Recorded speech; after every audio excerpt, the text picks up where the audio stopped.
Today we are going to discuss a very basic and important topic of science, that is classification. Look around. There are a variety of living things in our environment. There are birds, plants, animals. All these organisms share the earth with us. For our convenience, scientists have arranged living things into different groups depending upon the features they share with one another.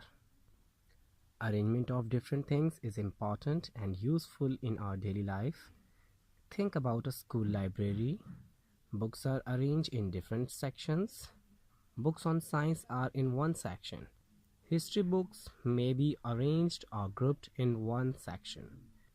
Books on economics are in another section. This makes easy to find book of your choice. Let's visit to a fruit shop.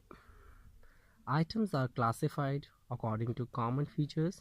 Foods of the same type are grouped together.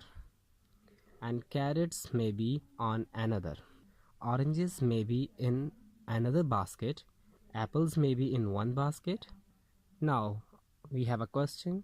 If all the items in the fruit shop were mixed together, would it be easy to find what you want? Okay, the answer is no. It would be quite difficult. So, for our convenience, scientists coined a term known as classification. Okay, viewers, please like and subscribe to our channel to get more interesting science videos.